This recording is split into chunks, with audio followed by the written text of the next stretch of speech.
remember in 2017 I got that Let's Get It On vinyl. I've never really tried to get on, bro.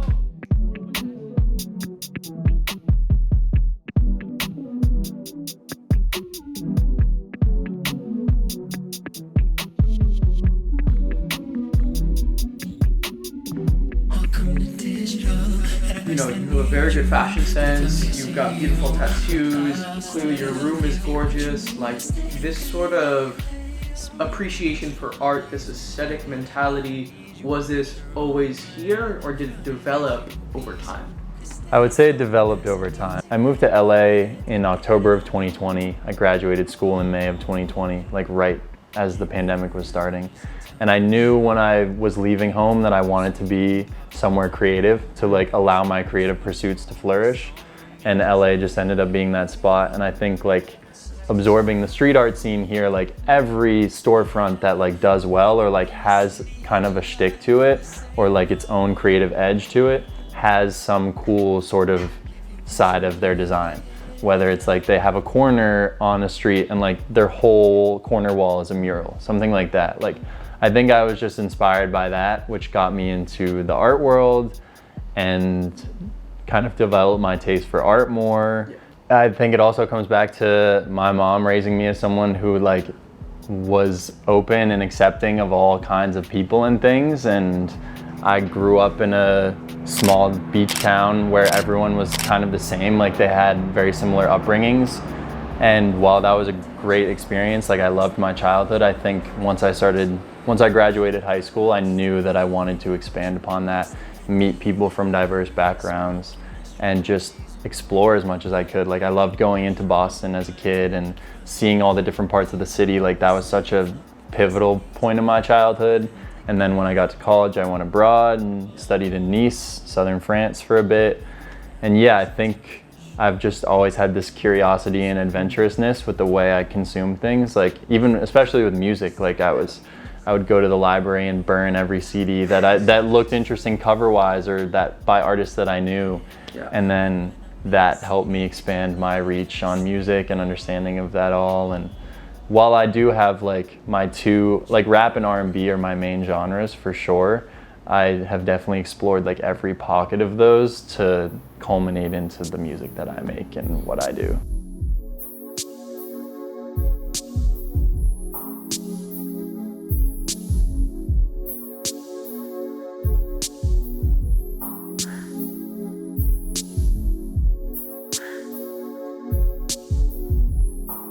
And then this is even a Pierre special. It's one of my favorites. It's called Portrait of Her. I went through a breakup in March 2021, and I think it just took a lot of different like creative releases to, one, get over that breakup. But I think like this was kind of the final piece in like, okay, this is an ode to her per se. Maybe it's not just about, you know, my ex. Maybe it's about just women in my life that I appreciate over the years, and yeah, it's an ode to her.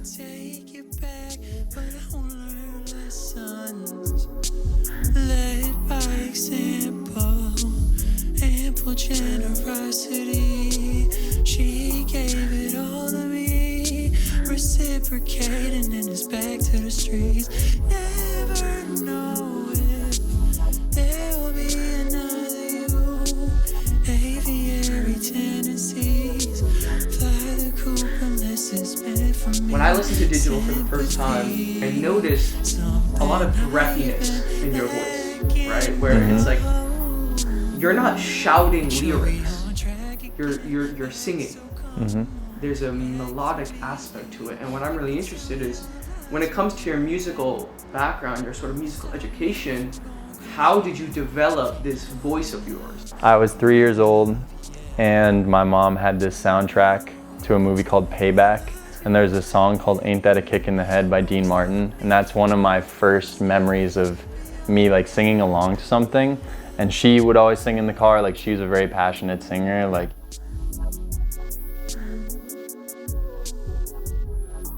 But that was a pivotal memory in like me just having singing in mind. And yeah, definitely sang in the shower for sure, like especially with R&B, like loving that. I think there's, you know, that brings a lot of feeling and emotion out of you when you're singing too. And I remember there was the song Let Me Love You by Mario. Like it's one of my first like producing and singing memories. Like I did like a cover of it and like tried to produce to it too on like my family iPad when I was like 16 or 17.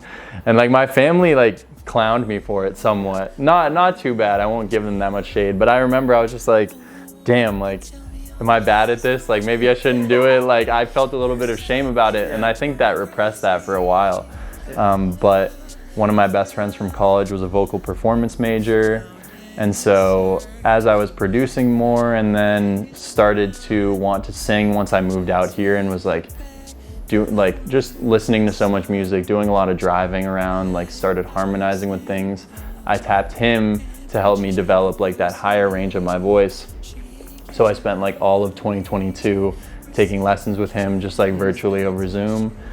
And yeah, I think once I developed that higher range, rather than just like my speaking range and my falsetto, I just kind of like stayed in that higher range. I just liked how I sounded, like the breathiness, the airiness of it. And I think it fits a lot of the album because like it's higher synth patterns and like the melodies are in higher octaves. And yeah, that's kind of just where I found myself sounding and feeling best. And that's what that comes from. Like, it was a breath of fresh air listening to digital.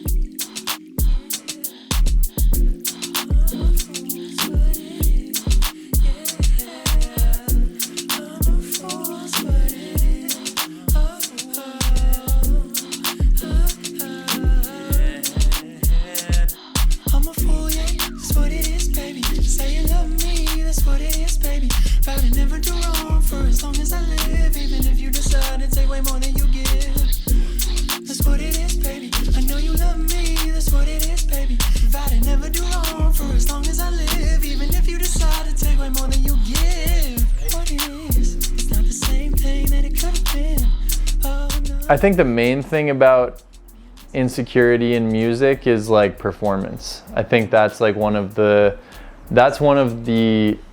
aspects of it that I've had to reinforce and reassure of myself is like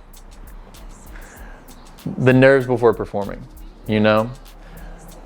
Rather than being so nervous about a show, I'm like, the people that show up, they're like your fan. Like they're the ones that like took the time to come see you. Like they want to see you do well. They're happy to watch you. So why would you be nervous? Because like you're not necessarily performing, and it also depends on the show, you know? Like sometimes you could go to an open mic and people aren't necessarily there to see you, but like with what we're doing with, it's like we're curating these shows for us to perform, for our friends, community, fans, collective to like be present. Like I never really feel that nervous because I'm like, they want to see you and like they enjoy seeing you get better with every performance, and that brings me a lot of joy. So that's how I fight that insecurity, is like knowing that there are people out there that will resonate with your stuff regardless of, you know, it being like professional industry grade per se, you know, because like that will come at a certain point. And also like that, the stage that I'm at now is like, it's so raw, you know? I'm not just like making music to like put it out there and like, and it doesn't really mean anything to me. It's still very from the heart. So I think like that helps me push forward, is because it's like I know how raw and genuine it is, so that people will feel that. Sort of like reminding yourself that like you're not only making this for yourself, but for everyone else and for the other people who are going to enjoy it.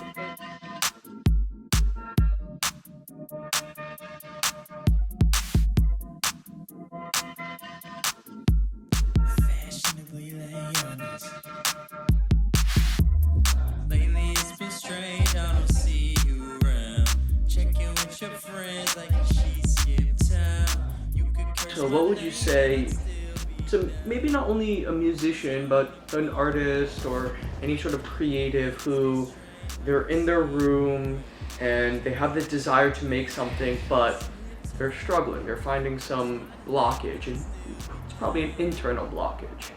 what would you say to them that haven't taken that step yet but want to? Be confident in yourself. I think if you feel confident enough to be expressing your emotions, feelings, etc. in whatever art form you're doing, put it out there. Because most people, the majority of the world are not doing that. Like, they're not expressing themselves, they're not creating and putting things out there. Like, most of the world is consumers, right? So to be a creator and to continue pushing that boundary for yourself, and other people see that and they admire that, like that, it'll go a long way. And then, you know, that catalyst of Chrome coming out last year when I turned 26, like that was really it. And you'll find yourself getting better. And when you release something, like it's such a relief, that you like got to the point of like really putting this whole concept to life. And when especially when people resonate with it, like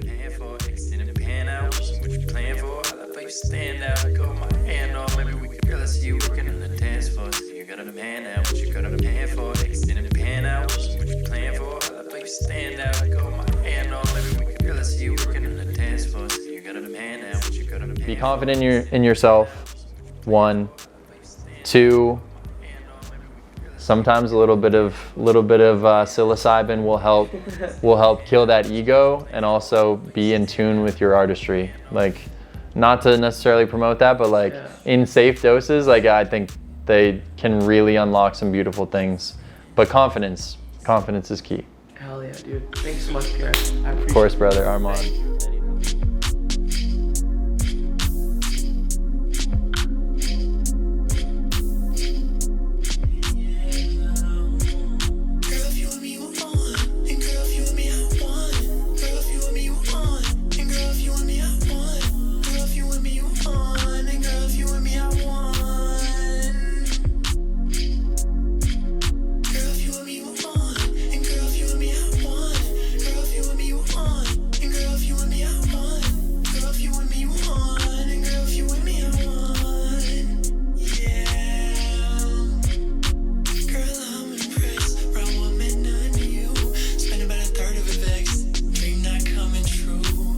What are you working on right now? I've been in the studio. I felt so hungry after dropping that album. I was like, I know I already sound better than even what's on the album. So working on a couple tapes right now, like a little more mixtape type with some good homies. One named Joe Jank, amazing producer.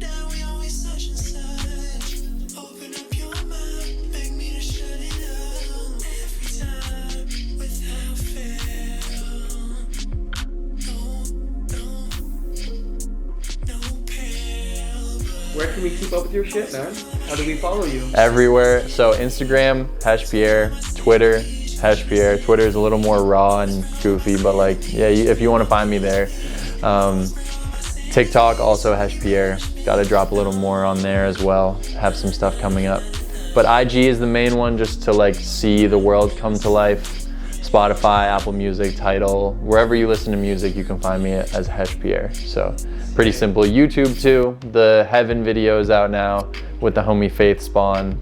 So yeah, the world's coming together, and I'm so grateful for my boy Armaan here, as well as my whole community that's kind of taken shape really since May. I mean, since I've been in LA for sure, but like, yeah, May was really when it all started catalyzing and like the pieces were falling into place, and it's been beautiful to experience and to have people experience with me.